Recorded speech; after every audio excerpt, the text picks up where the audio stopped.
Hello दोस्तों, नमस्कार सभी दोस्तों को, सभी भाइयों को। आज जैसा कि आप देख पा रहे होंगे थंबनेल पर और नीचे लिंक पर भी कि आज हम पढ़ने वाले हैं उत्तर प्रदेश स्पेशल। उत्तर प्रदेश स्पेशल सभी एग्जामों को देखते हुए मैंने, जैसे यूपीपीसीएस हुआ, बीई हुआ, यूपी टेट हुआ, यूपीएसआई हुआ, उत्तर प्रदेश पुलिस हुआ, लेखपाल हुआ, ऐसे बहुत सारे एग्जामों में इस उत्तर प्रदेश से बहुत सारे क्वेश्चंस का वेटेज ज़्यादा रहता है। तो आज से हम सीरीज स्टार्ट कर रहे हैं उत्तर प्रदेश की, और उत्तर प्रदेश की जो सीरीज स्टार्ट कर रहे हैं उसमें हम मोस्ट क्वेश्चंस पढ़ेंगे, अच्छे क्वेश्चंस पढ़ेंगे, और मैं कोशिश करूंगा आपके सब डाउट क्लियर करने की आपके, क्योंकि एक सुपर फास्ट सीरीज होगी। अभी आप पढ़िएगा, जितना एग्जाम पॉइंट से मोस्ट होगा वही हम अभी लेंगे। अगर इससे भी डीपली पढ़ना है तो एक स्पेशल लेक्चर आएगा जिसमें वो भी फ्री होगा, यूट्यूब पर ही होगा, जो उत्तर प्रदेश स्पेशल के नाम से भी वो भी होगा संपूर्ण। उसमें लॉन्ग लिया जाएगा, यहाँ पर थोड़ा शॉर्ट, जो कि एग्जाम को मद्देनजर रखते हुए अच्छे अच्छे क्वेश्चनों को मैं लूँगा। चलिए स्टार्ट करते हैं आज उत्तर प्रदेश स्पेशल। उत्तर प्रदेश स्पेशल में हम जब स्टार्ट करेंगे तो सबसे पहले हम पढ़ेंगे इतिहास, उत्तर प्रदेश का इतिहास। तो पहला हेडिंग रहेगा हमारा इतिहास। इतिहास इतिहास का मतलब होता है ऐसा ही हुआ होगा, ऐसा ही हुआ होगा। इतिहास का मतलब होता है ऐसा ही हुआ होगा। इतिहास इसलिए जरूरी पढ़ना होता है कि जो घटना या जो गलती पहले लोगों ने की थी उस गलती को दोबारा न दोहराया न जाए। एग्जामों में इतिहास क्यों रखते हैं, उसका रखने का मोटिव होता है। जैसे इंसान दो तरीके के होते हैं, एक तो गलती दूसरे की देखकर अपनी गलती को सुधार लेना, एक तो खुद उस गलती को कर कर फिर ठोकर खाकर सुधरना। तो इतिहास इसलिए पढ़ा जाता है कि हमें ठोकर ना खानी पड़े, हम पहले ही उस चीज़ से अवगत हो जाएं, पहले ही उस चीज़ से सीख जाएं। इसीलिए इतिहास पढ़ना जरूरी होता है। इतिहास में इसीलिए क्वेश्चंस रखे जाते हैं। तो इतिहास का मतलब होता है ऐसा ही हुआ होगा। ध्यान दीजिए, मोटिवेशन वीडियो बाद में आती रहेंगी। इतिहास ऐसा ही हुआ होगा। किसका इतिहास? हम उत्तर प्रदेश का इतिहास पढ़ने जा रहे हैं। इसमें सबसे पहले पढ़ेंगे हम प्राचीन काल। प्राचीन काल प्राचीन काल प्राचीन काल को हम तीन भागों में डिवाइड करें। पहला भाग होता है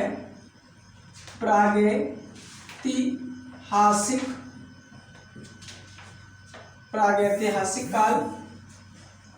दूसरा होता है आद्यैतिहासिक काल।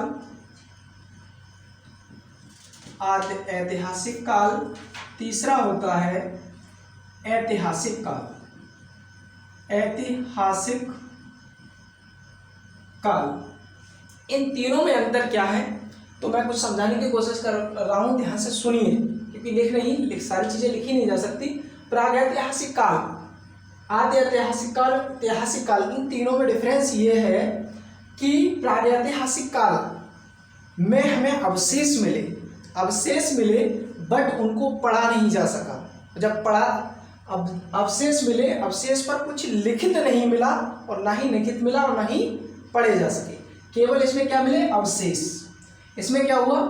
आदि ऐतिहासिक वो काल, वो पीरियड, जिस पीरियड में हमें क्या मिले? फॉसिल्स मिले,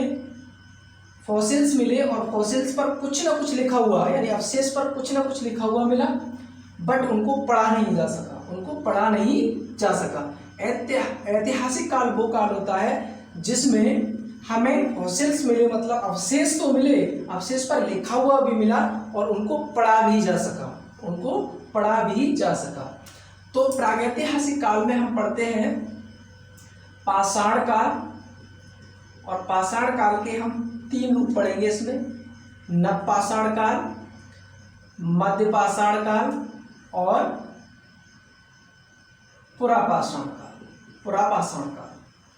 आदि ऐतिहासिक काल में हम दो पढ़ते हैं, एक तो ताम्रकाल और दूसरा सैंधव काल। ताम्रकाल और सैंधव काल, या सिंधु सभ्यता, जिसको सिंधु सभ्यता के नाम से भी जानते हैं। ऐतिहासिक काल वो काल होता है जिसको हम लौह युगीन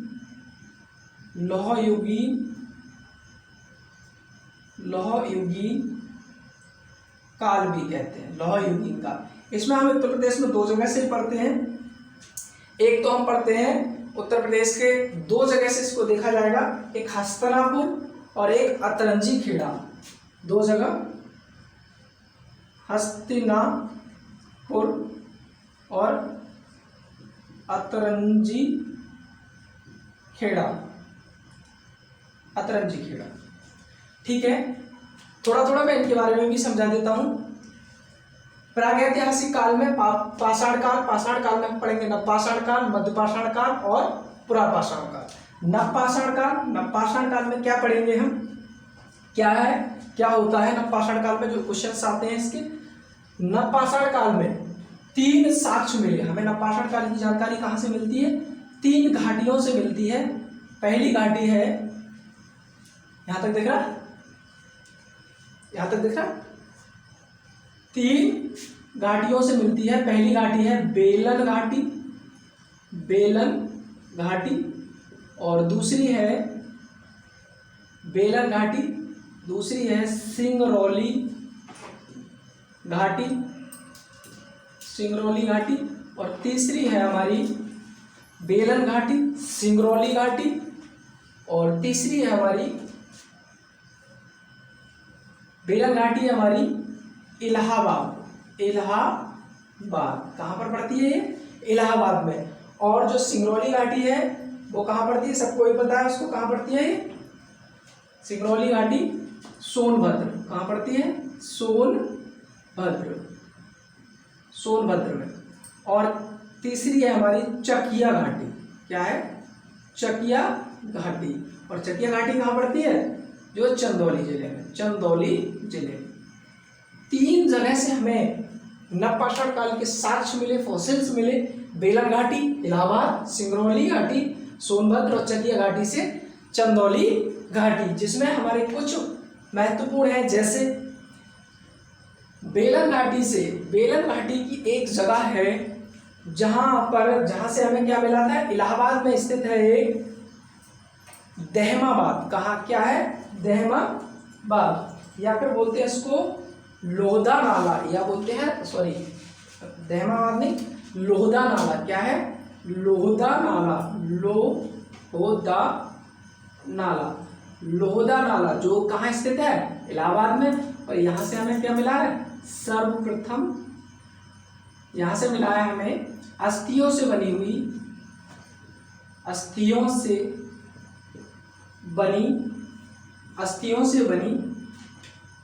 मात्र देवी की मूर्ति। ठीक है। तो नवपाषाण काल में हमें इतना ही याद रखना है। क्या याद रखना है? बेलन घाटी, सिंगरौली घाटी और चकिया घाटी। बस यही क्वेश्चंस पूछे जाते हैं। ठीक है, मैं इसको रब कर रहा हूं। और नेक्स्ट मध्यपाषाण काल।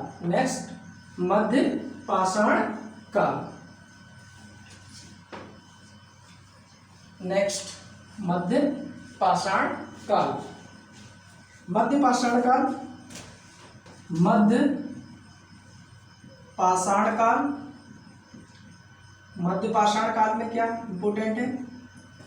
मध्यपाषाण काल में हमें 2 जगह या 2 घाटियों से ही क्वेश्चन पूछे जाते हैं। 2 जगह, एक है हमारा प्रतापगढ़ और दूसरा है चौपानी मांडो। एक है हमारा प्रतापगढ़, यहाँ लिख देता हूं प्रतापगढ़, और दूसरा है प्रतापगढ़ में 3 जगह है। एक है सराय नाहर, दूसरी है दहा और दूसरी है दमदमा। इसमें सराय नाहर हमें याद रखना है। सराय नाहर से क्या मिले? 15 समाधान। और यहाँ से क्या मिला है हमें? यहाँ से मिला है हमें चूल्हा और अस्थियों से बनी मूर्ति। और दूसरा है, पहला ये और दूसरा क्या है हमारा यहाँ पर? चौपानी मांडो, चौपानी मांडो, चौपानी मांडो जगह से हमें कुछ साक्ष्य प्राप्त हुए। इसके बाद हम चलते हैं नवपाषाण काल, और नवपाषाण काल में क्या मिला था, तो नवपाषाण काल में थोड़ा सा जान लीजिए, सॉरी पुरापाषाण काल, नवपाषाण काल तो पढ़ लिया हमने, पुरापाषाण काल। और पुरापाषाण काल में सभी जानते हो वो एक ही जगह है उत्तर प्रदेश, क्योंकि ये उत्तर प्रदेश को ही ध्यान में रखकर मैं वीडियो बना रहा हूँ। बाकी तो पता ही इतिहास में पढ़ेंगे तो बहुत लॉन्ग है ये, क्योंकि इतना समय लेंगे तो बहुत दिन में भी पूरा नहीं होगा। पुरापाषाण काल में एक ही जगह है, इलाहाबाद में स्थित कोल्डी हावा। ये कहाँ पर है, इलाहाबाद, इलाहाबाद। आप वर्तमान में ये क्या है, प्रयागराज में, बार बार इलाहाबाद बोल रहा हूँ, आप प्रयागराज ध्यान में रखिएगा। यहाँ से क्या मिले, धान की खेती के साक्ष्य, खेती के साक्ष्य क्या मिले, धान की खेती के साक्ष्य सबसे पहले हमें कहाँ से मिले, कोल्डी हावा से। अच्छा, कौन मुझे ये कमेंट में सबसे पहले बताएगा धान की फसल या फिर सॉरी धान की कौन कौन सी प्रजातियां होती हैं, तो कमेंट में मुझसे पहले बताइए धान की कौन कौन सी प्रजातियां होती हैं। नाम, मध्यपाषाण काल में हमें 3 जगह याद रखनी है, 2 जगह याद रखनी है, प्रतापगढ़ और चौपानी मांडो जो उत्तर प्रदेश में पड़ती है। प्रतापगढ़ में सरायनाहर जगह, एक दहेदमा और दमदमा। सरायनाहर में सरायनाहर जगह से हमें क्या मिला, 15 समाधान मिले। दहेदमा से हमें चूल्हा और अस्थियों से बनी मूर्ति प्राप्त हुई। ठीक है, तो किसी ने कमेंट में बताया नहीं, अब मैं इसको बता देता हूँ। धान की कुछ फसलें हैं जो याद रख लो, बस क्वेश्चन उन्हीं से बन जाएगा। थोड़ा ऊपर लिख देता हूँ इसको, यहाँ धान की हैं जया, पद्मा, जया, पद्मा, कृष्णा, कावेरी,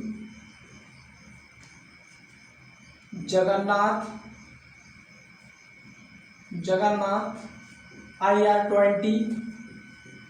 IR20, रत्ना। ठीक है, कुछ यही है इम्पोर्टेंट, बाकी है बहुत सारी, वो एग्जामों में नहीं पूछी जाती है, जैसे सुगंधा है, सरबती है, इन चीज़ों को नहीं पूछा जाता है, नहीं ज़्यादा पूछा जाता है। ज़्यादा देखोगे तो वेस्ट बंगाल में 3 प्रजातियाँ बार बार आती हैं, ओंस, 3 बहुत नाम सुना होगा इनका, बार बार इनको उगाया जाता है। अमन, ओंस, बोरो, ऐसे ही कुछ है, अमन, ओंस, बोरो, अमन, ओंस, बोरो। ठीक है, नेक्स्ट एक बार रिवाइज कर लीजिए, चाहो तो इसका स्क्रीनशॉट ले लो।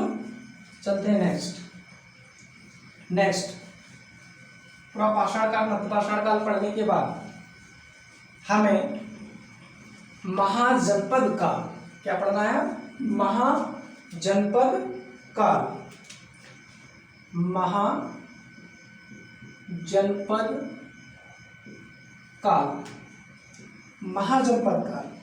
महाजनपद काल की जानकारी कहाँ से मिलती है हमें, तो 2 ग्रंथ हैं, कौन कौन से, पहला है बौद्ध ग्रंथ और दूसरा है जैन ग्रंथ। बौद्ध ग्रंथ कौन सा है, तो बौद्ध ग्रंथ है अंगुत्तर निकाय, और जैन ग्रंथ कौन सा है, भगवती सूत्र। क्या है, भगवती सूत्र। इन दोनों से हमें कितने महाजनपदों की जानकारी मिलती है, 16 महाजनपदों की जानकारी मिलती है। किससे, बौद्ध ग्रंथ के अंगुत्तर निकाय से और जैन ग्रंथ के भगवती सूत्र से। बट एक ग्रंथ जो कि किताब है पाणिनि की, किसकी, पाणिनि की एक किताब है, पाणिनि की अष्टाध्यायी से हमें कितने जनपद काल मिलते हैं, 22 महाजनपदों की जानकारी मिलती है, 22 महाजनपदों की जानकारी मिलती है। महाजनपद पहले हुआ करता था कुल, महाजनपद काल कैसे बनते थे, कुल, ग्राम, विश्व, जनपद और महाजनपद। तो सबसे पहले होता था कुल से ऊपर होता था कुल ग्राम विस जनपद, कुल ग्राम विस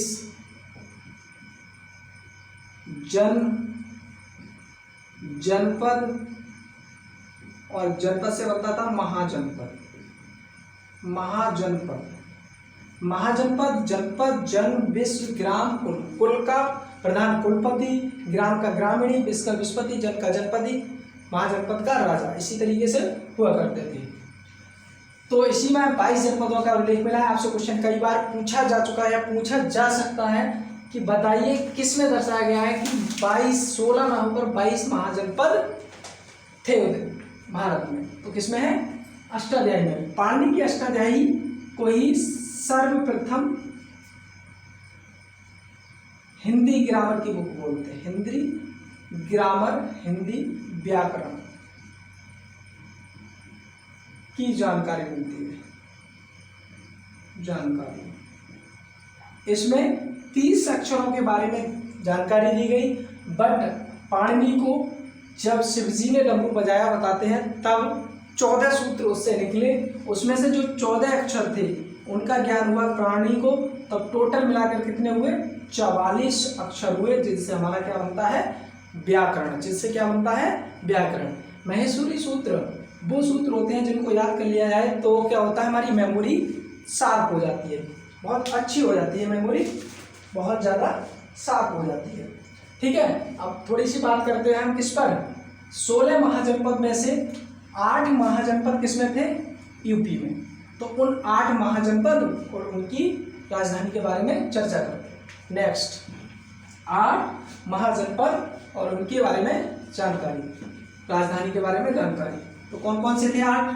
कुरु, पांचाल, कुरु, पांचाल, कौशल, मल, वत्स, सूरसेन, चेदी। कुल मिला के 8 थे। तो हम 8 में लिख रहा हूँ, आप साथ साथ देखिए कौन कौन से थे। इधर लिख रहा हूँ, कुरु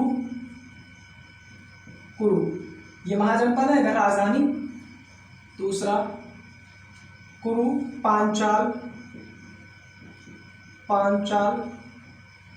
तीसरा पांचाल, कुरु, पांचाल, सूरसेन,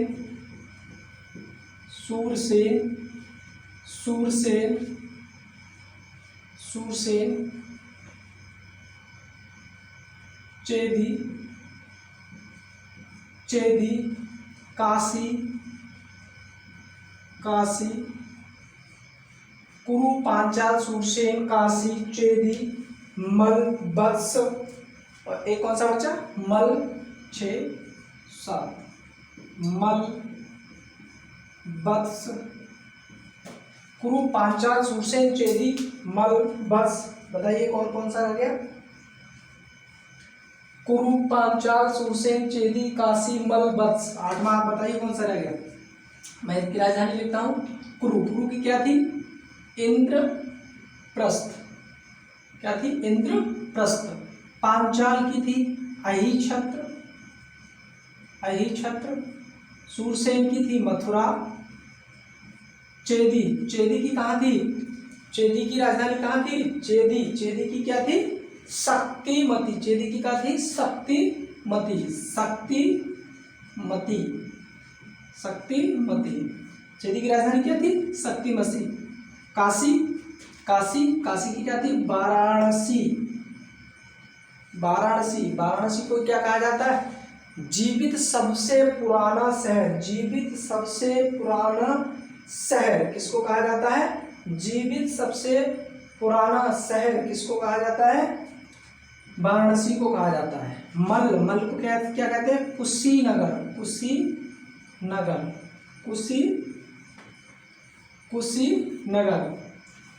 और वत्स को क्या कहते हैं? कौशाम्बी। एक बचा 8वां आपने बताया क्या था? कौशल। क्या था? कौशल।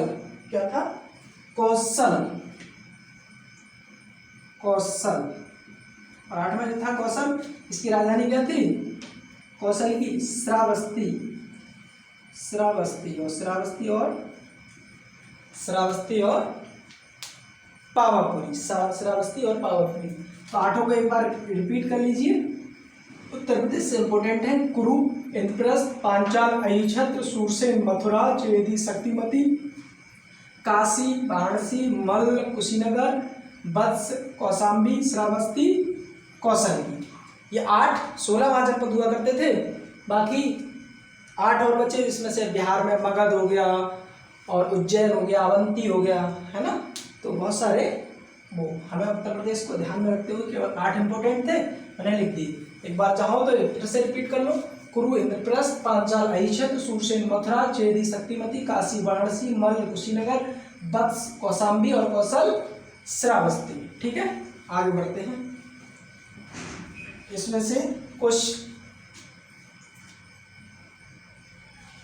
अब थोड़ा थोड़ा बात कर लेते हैं महाजनपद काल के बाद जैन धर्म और बौद्ध धर्म पर। तो पहले बौद्ध धर्म। बौद्ध धर्म के संस्थापक कौन थे? महात्मा बुद्ध ने पहला उपदेश कहाँ दिया था? तो हमें जो इम्पोर्टेंट है वही लिखेंगे केवल। जन्म कहाँ हुआ था इनका? तो जन्म कहाँ हुआ था? जन्म हुआ था नेपाल के तराई क्षेत्र में, लुम्बिनी में। और लुम्बिनी कहाँ है? नेपाल में। इम्पोर्टेंट नहीं है इसीलिए ज़्यादा उत्तर प्रदेश को देखते हुए। इन्हें प्रथम उपदेश कहाँ दिया? प्रथम उपदेश सारनाथ में। कहाँ दिया? सारनाथ में। प्रथम उपदेश सारनाथ में। सर्वाधिक उपदेश कहाँ दिए? तो आपका आंसर होगा सर्वाधिक उपदेश दिए श्रावस्ती। और प्रथम उपदेश को क्या कहते हैं हम? धर्म चक्र प्रवर्तन। ठीक है, इसी में बौद्ध धर्म में और क्या बाकी सारी चीजें इनकी रिलेटेड इससे नहीं करती। जो इम्पोर्टेंट वो मैंने बोल दिया। बाकी बुद्ध धर्म तो मैं जब इतिहास पढ़ाऊंगा तो उसमें बहुत ज़्यादा लॉन्ग पढ़ाएंगे। इसमें 2 और चीज़ याद रख लीजिए। धार्मिक स्तूप और एक धार्मिक स्तूप, और दूसरा याद रख लीजिए चौखंडी स्तूप। क्या है? चौखंडी स्तूप। ये दोनों कहाँ स्थित हैं? तो आपका आंसर होगा सारनाथ। कहाँ स्थित है? सारनाथ में। यहीं लिख लीजिए जैन धर्म। ये मत सोचिए बौद्ध धर्म पढ़ा दिया। बौद्ध धर्म से रिलेटेड उत्तर प्रदेश में क्या है वो मैंने बताया है हम। ठीक है, जब बौद्ध धर्म की क्लास आएगी तो पूरा बौद्ध धर्म का निचोड़ होगा उसमें। ठीक है, जैन धर्म के पहले तीर्थकर, प्रथम तीर्थकर कौन थे? ऋषभ देव। इनको कहते हैं हम आदिनाथ। क्या कहते हैं हम? आदिनाथ। ऋषभ देव का जन्म कहाँ हुआ?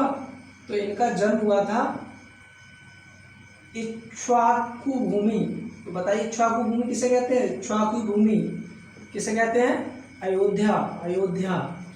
और 23वें तीर्थकर इनका नाम था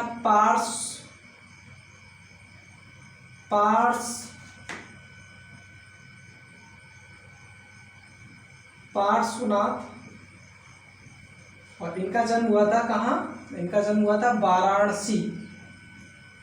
वाराणसी। बहुत इंपॉर्टेंट है, क्वेश्चन में कई बार रिपीट हुआ है। क्यों? क्योंकि ये उत्तर प्रदेश से रिलेटेड है, इसीलिए 23वें ही ज़्यादा पूछे जाते हैं। और 24वें तो सभी जानते हो, महावीर स्वामी। 24वें महावीर स्वामी। इनका जन्म कहाँ हुआ था? वो बिहार में पड़ता है, तो इसलिए हमें उसका कुछ लिखना नहीं है।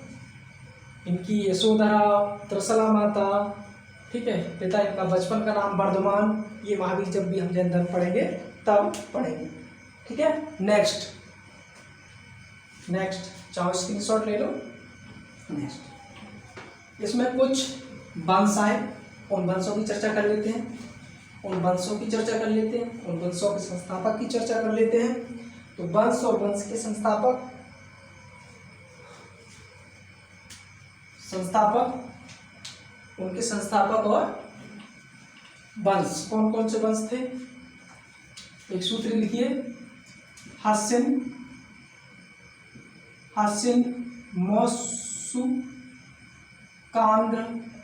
हास्यन मौसुकांद्र, हास्यन मौसुकान कुगुपु, हास्यन मौसुकांद्र कुगुपु, चाहे ऐसे याद रखिए, हास्य, हिरण्यक वंश, सा से शिशुनाग वंश, नाग शिशुनाग वंश, ना से नंद वंश, मौर्य वंश, शुग वंश, कड़व वंश, का से धा से आंध्र, सातवाहन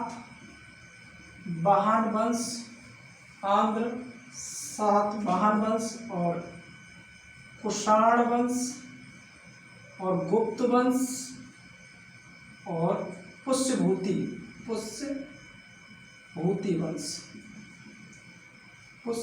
वंश, ठीक है, पुष्यभूति वंश। इसके संस्थापक की चर्चा और कर लेते हैं। तो हिरण्यक वंश के संस्थापक कौन थे? बिंबसार, शिशुनाग वंश का शिशुनाग, नंद वंश का महापद्म नंद, मौर्य वंश का चंद्रगुप्त मौर्य,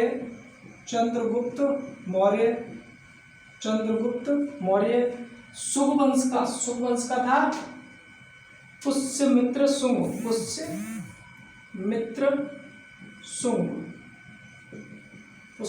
कण्व वंश का कौन था?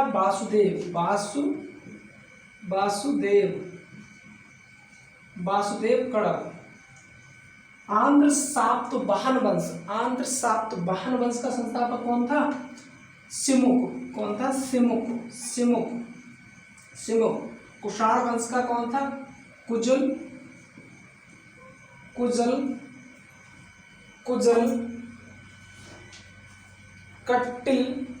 कटिल,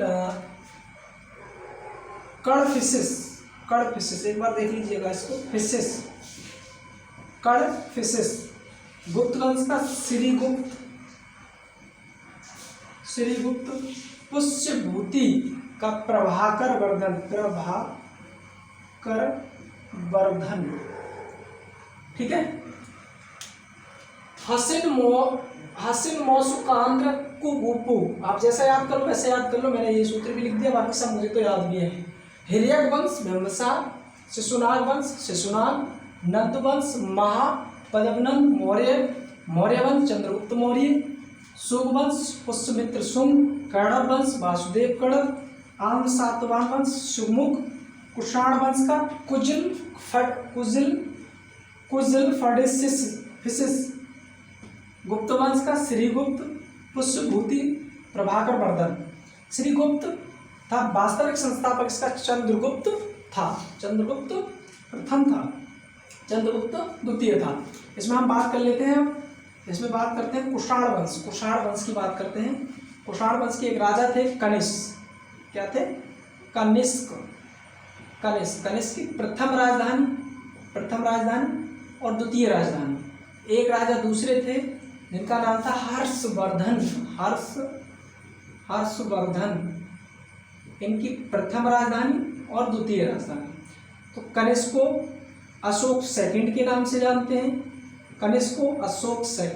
से जानते हैं, हर्षवर्धन को अशोक थर्ड के नाम से जानते हैं, कनिष्क की प्रथम राजधानी थी पुरुषपुर, जिसे हम पेशावर कहते हैं, जिसको हम क्या कहते हैं? पेशावर कहते हैं। और इसने कहाँ की थी ट्रांसफर अपनी राजधानी? मथुरा। दूसरी राजधानी क्या बनाया था? मथुरा।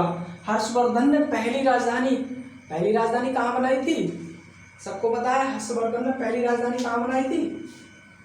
पहली राजधानी इसकी क्या थी? थानेश्वर। कहाँ थी?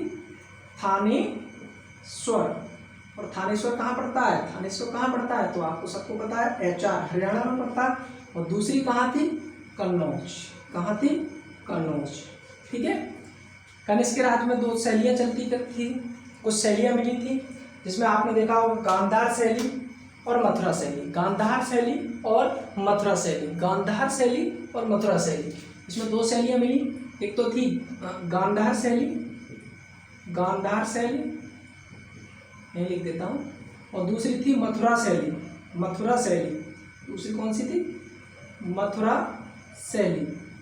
इन दोनों में अंतर क्या था? इसमें पत्थर का रंग कैसा होता था, इसमें पत्थर का रंग कैसा होता? एक में पत्थर का रंग कैसा होता था? ग्रे। और दूसरे में कैसा होता था? लाल। एक में होता था ग्रे और इसमें होता था लाल। मथुरा शैली में कैसा होता था? लाल। एक बार रिपीट कर लो चाहो तो। हिरण्य वंश बिंबिसार, मैंने रिपीट कर दिया। शिशुनाग ने महापद्म नंद वंश, और कनिष्क को द्वितीय सेकंड अशोक, और हर्षवर्धन को अशोक थर्ड के नाम से भी जानते हैं। ठीक है, आप स्क्रीनशॉट ले लो चाहो तो इसका। थोड़ा पानी पी लो।